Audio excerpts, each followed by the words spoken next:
Tara, who combined for 45 points in their last match. Well, this match is something that the JRU crowd is looking forward to because they have actually a good size of a crowd here behind us. Yeah, it's a more sizable crowd as compared to the Arellano crowd as of the moment. And I think nabalitaan nila na nagka-monster performance nga si Pat at si Kring. Del Pilar starting it off well with that block. And I remember we had the chance to talk to Coach Obet last year, and he was saying that when it's Arellano, they're really known for their middle blockers. So that was surprising going against JRU going against JRU, who's having better blockers of their own. And a new middle blocker who I'm actually a little bit surprised to be seeing for the first time. This is my first time covering Arellano. And I didn't realize that Samantha Tira-Tira is such an imposing figure. Definitely a lot of player who is gonna improve in the NCAA as we turn it to Gleisel. Yeah, let's listen to Gleisel right now.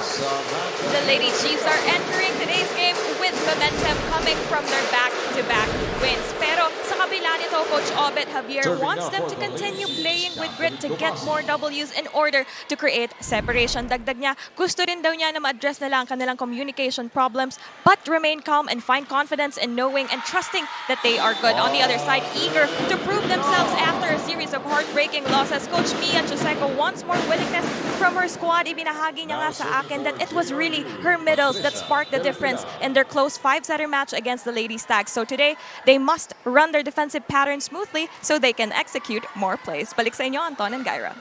Yup, hindi biro yung ginawa ng dalawang middles. And you know that's a plus. Wow! How about that? Del Pilar with the dig.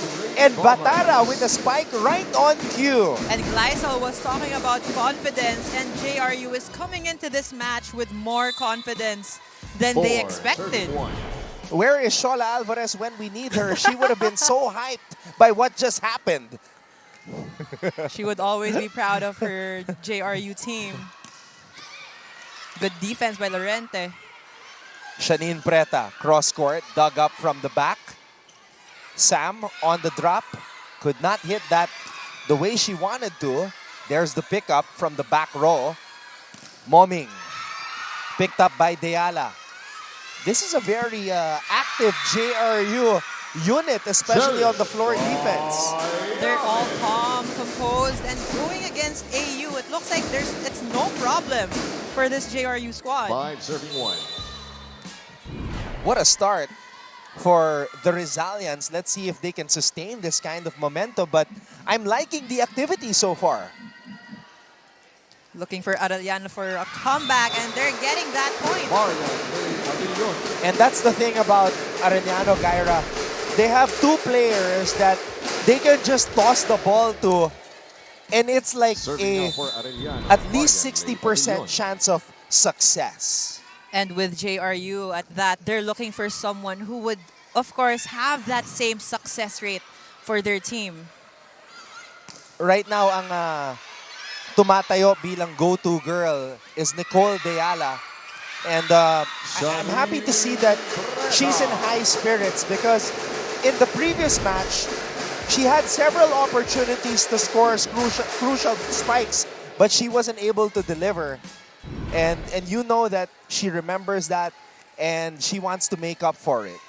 But also with JRU, Preta has been stepping up Oh. for her team as well. So we can see the improvement in Coach Mia's squad here in JRU. Si Preta naman yung palaban attitude, yung dala niya. Wow! Batara getting more decisive with her movements. Deala, how about that? She's setting it up. Deala to Dayame. Dayame with much confidence in her hit. And great timing as well. Serving now for the Lady Bombers. Maganda yung ginagalaw ng JRU ngayon. Shanine Preta serving the floor. Gets that one in. Here's the pass. Here's the toss. And Laika gets denied. Talk about great blockers for JRU. Look at that timing and closing those seams. That's Kring Batara. 7 serving 3. Oh, you see those lateral hops and the timing on the block. The confidence is still there for Batara. And actually, we've seen Batara last year, and she has major improvement here in the 100 season. Samantala, down the line attack para kay De Guzman.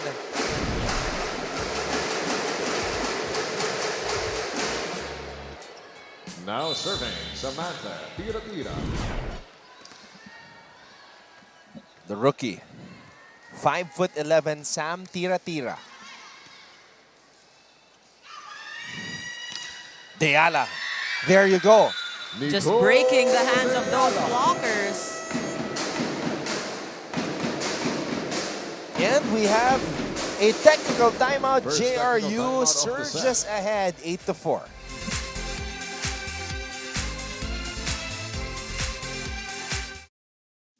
Kilalang-kilala ngayon si Carlos Yulo sa kanyang double gold sa Paris. Pero alam nyo ba na mayroon nang naunang Carlos na naglaro sa Olympics na tubong NCAA? Siya'y walang iba kundi si Carlos Caloy Zaga na nagpa-champion sa San Beda Red Lions ng 3 beses noong 1950s. Lumahok si Loizaga ng 2 beses sa Olympics, pati na rin sa Asian Games, FIBA Asia at FIBA World Championships kung saan nagkamit siya ng maraming gintong medalya. Sa taong 2023, naluklok siya sa Last March 28 at the EAC gym, there was a 5-set match and Arellano dominated that 5th set. Actually, JRU had Arellano on the ropes, but the Lady Chiefs dominated set number 4 and took set number 5 as well. But you can see the blockings of Arellano, which they Serving have on deck, established in that Sayama. match. 12 blocks compared to JRU's 4. So you can really see how formidable this team is in terms of their net defense. De Guzman, balik ang bola sa Arellano. Soft touch there. Batara, asking for it, does not get it. Laurente opted for a drop. Yanyan, Inday to Nicole. Smart play by Nicole Deala. Deala getting that point by targeting the middle with that soft touch. Arellano did not expect that hit from her. Deala disguising that spike as if she was going to hit it strong, but went over the blockers. Smart play. Attack point. There's Laika Tudlasan. Tudlasan is actually one of the players we've covered ever Serving since now her for the rookie Lady year. Chiefs, And Pauline De Guzman. ever since she was a freshman, talagang nakikita natin yung power din talaga nitong ni Tudlasan. Deala. Cross court picked up by Ceballos. Oh! Mishit Error. there. Point for JRU. Actually was trying to adjust to that set, although the missed timing as well. Laika Now serving Tudlasan, for the number Lady 4 Bombers, Green. in Bata. scoring as of this moment. Behind Vanessa Sari, Raisa Rica Blanca, and Judiel Netura. Tudlasan over Del Pilar.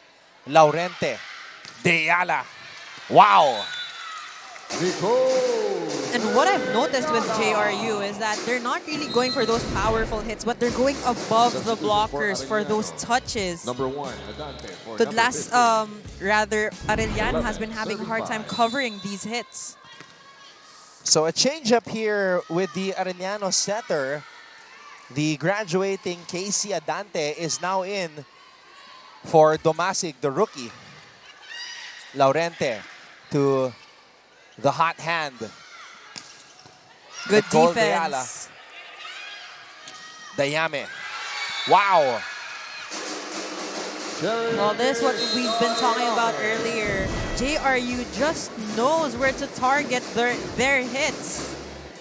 Hindi agad ang bola sa ang makita lang na tingin-tingin. Kunin niya yung bola. Sila ang lamang eh. Sila ang lamang pero wala tayong ginagawa dito sa likod eh.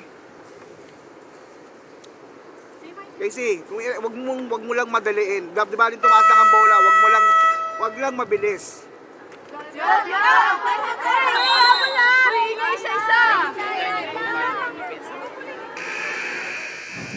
We heard Coach Obet. He's actually trying to push his players to play with a little more urgency because what we can see here is that 7 points ang lamang ng JRU ngayon.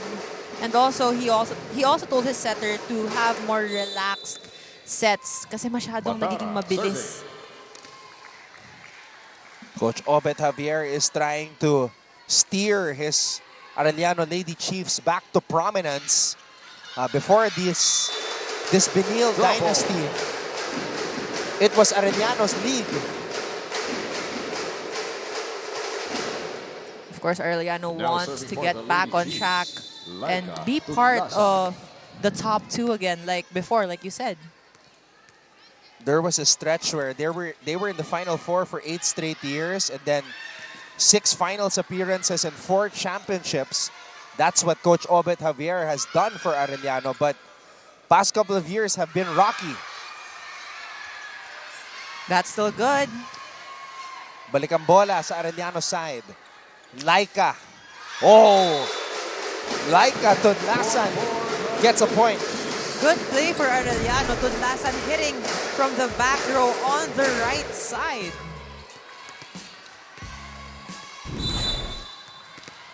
Tudlasan serving. And now we see the familiar... Oh, actually, nope. I take it back. She did not go for the jump serve.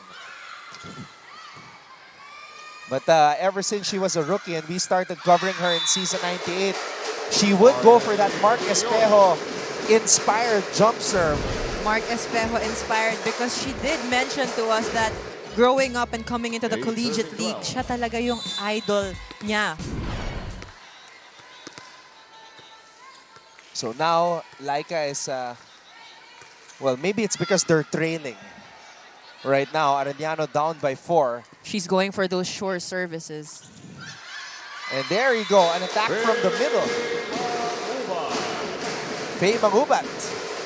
4-0 run now for the Arellano Lady Chiefs. 9 serving 12. Arellano also a team that historically has tall middle blockers.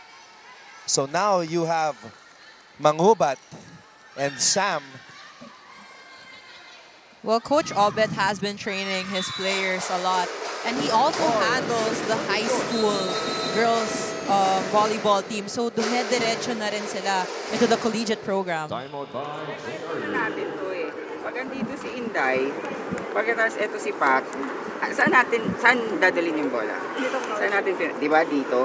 So, matik, pumasok na kagad yung tao natin dito. Tapos sinuhulugan kayo dito ng alanganin. Shani, nandun ka na. Kahit pa bola ni, nandun ka na, kunin nyo na. Girls, isa-isa lang, lead tayo. Hindi kailangan magmadali. Nakakaintindihan, 1 pa.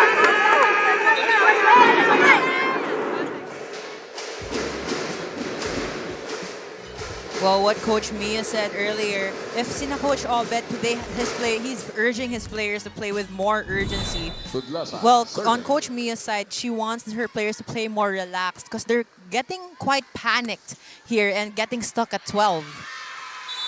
It's an ace. Tudlasan with an ace.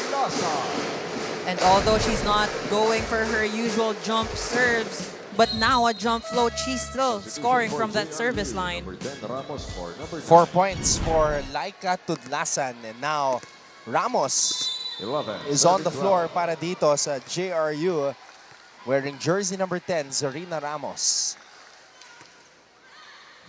And tinarget agad si Ramos. Del Pilar, puntos. Gotta love that change of direction from Del Pilar. Mid-air, she changed, going to the left. Now serving, Nicole Deala. It's nice to see that the effectivity of Del Pilar and Batara are still very much in effect. And although they're not getting, as they get this point, although Del Pilar hasn't been getting those solid blocks, now They're making sure that the ball slows down so they have better defense at the 14, back. Serving 11.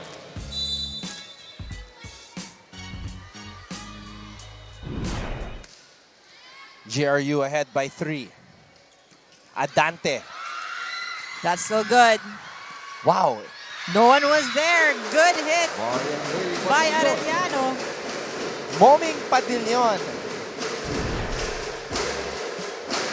This was a free ball that led to a Faye Mamubay. gift-wrapped point. And good eye as well, seeing that no one was there. Perfect pass. Impeccable timing. Easy pickup. 1-2 play. Dayame was ready. Ramos going down the line. Adante to Padillon. Deala. Oh, Net touch on JRU. It's going to be challenged by Coach Mia.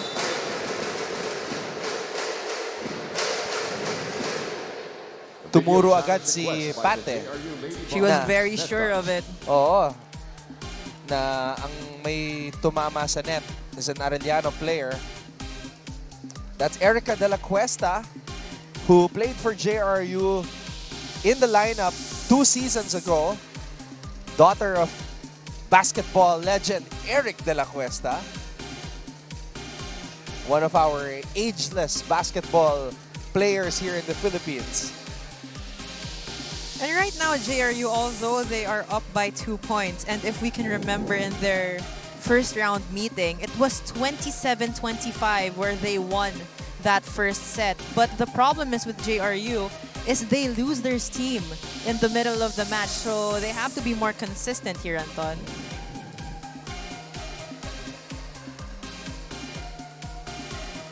Coach Larry Sioco.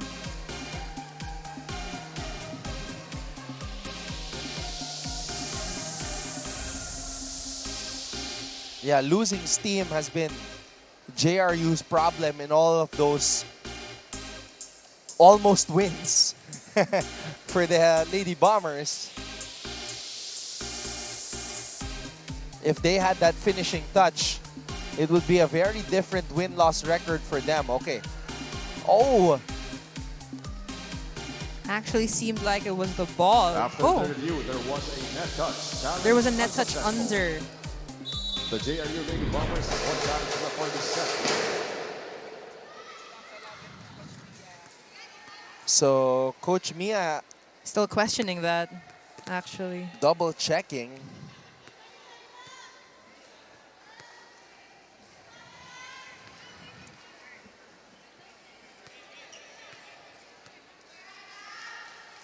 So- Mamubay serving. Maybe some people see the touch, maybe some people don't. But the call stands. Laurente. Good block. Oh, And that's why Sam Tira-Tira is #1 right now Better. in blocking. and a rookie. She's been playing so well.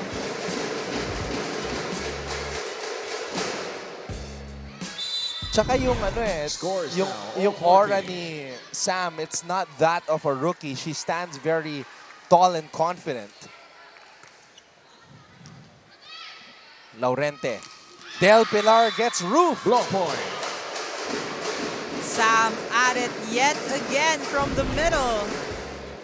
Look at the press on that block. The Arellano Lady Chiefs have taken the lead. Look at that form.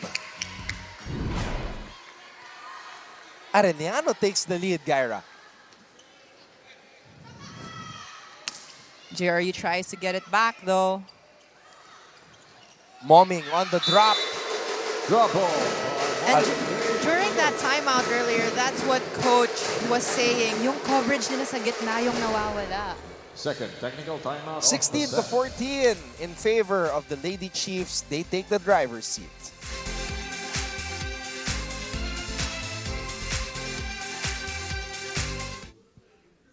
Ang unang pumapasok sa isipan pag NCAA ang napag-uusapan ay basketball. Pero kahit sa ibang larangan ng palakasan, lalaban pa rin ang NCAA. Tignan nyo ang tubong mapuwa na si Chess Grandmaster Eugene Torre na isa ng Hall of Famer. Ang taga-College of St. Benilde na Season 92 Men's Volleyball Champion at MVP na si John Vic de Guzman na nakapagkamit ng silver medal sa SEA Games. Ang kaeskwela niya, Arellano has won back-to-back matches here in the second round, and this was the latest win against San Beda. Well, look at their blockings here. It's quite similar, but Arellano was just making sure they had more spike attempts here and also scoring really well. 16, Again, serving 40. with the Arellano Lady Chiefs, they're a really good team in terms of blocking. Del Pilar. Good defense from JRU. 1-2 play. Wow. Casey Adante finding Sam Tira-Tira. Sam Tira-Tira 17, making 30, sure she 40. gets that point. She has so much skill. It wasn't even the full approach. She was already near the net when she made that point.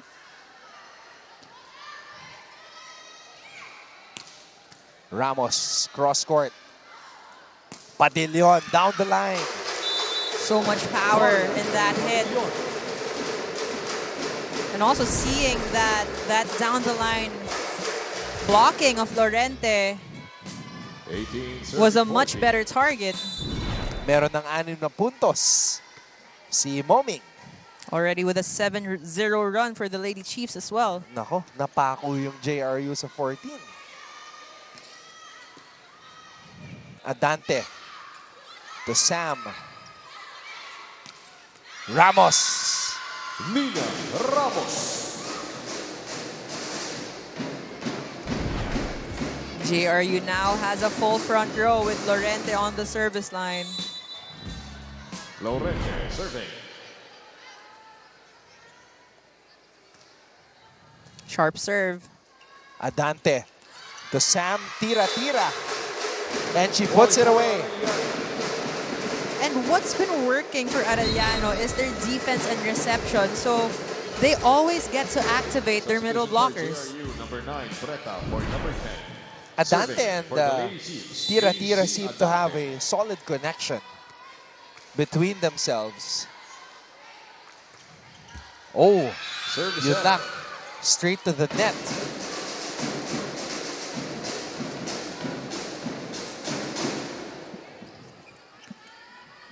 Now serving, Pat Del Pilar.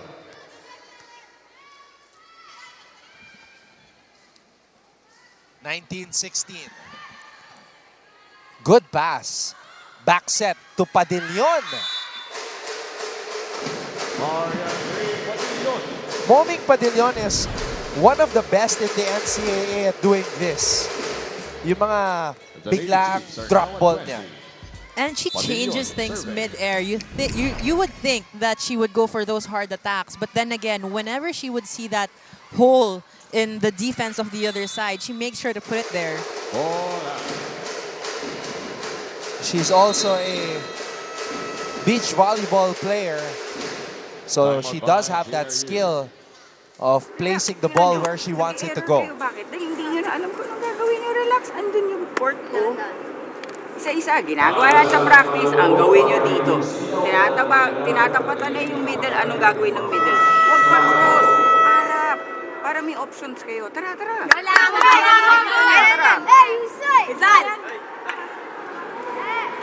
What I like about Coach Mia's timeouts is that she's very specific and she calms her players down. Because nakikita nga naman talaga niya na everyone is panicked, especially with the score right now. So she's asking everyone to just relax and go back to their game.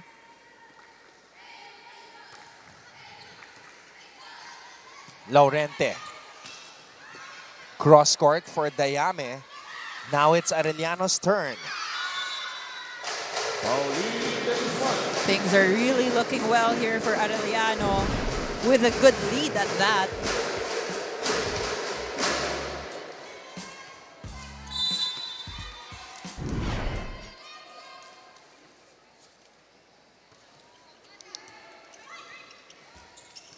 Laurente.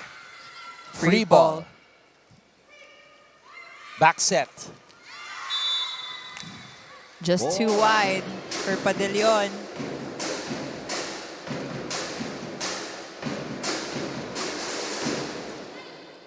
Serving now for the Lady Bombers, Janine Preta.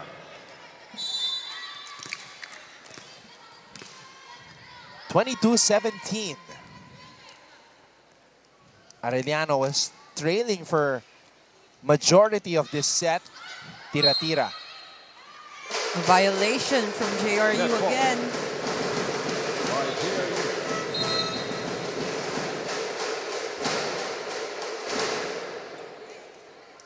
Substitution for Alona Arellano. Kagikla. Kagikla in number 2 out.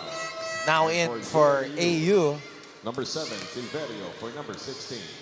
Serving now for the Lady Chiefs, team captain, Alona Kagikla. Although Arellano had a slow start, they're trying to finish this first set better with just 2 points away. That goes out.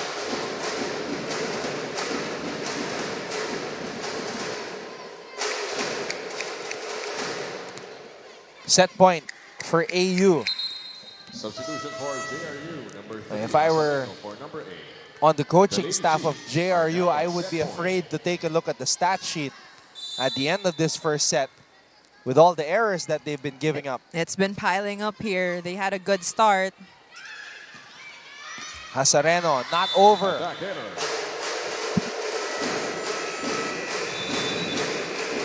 So Arellano takes the opening set, 25-17.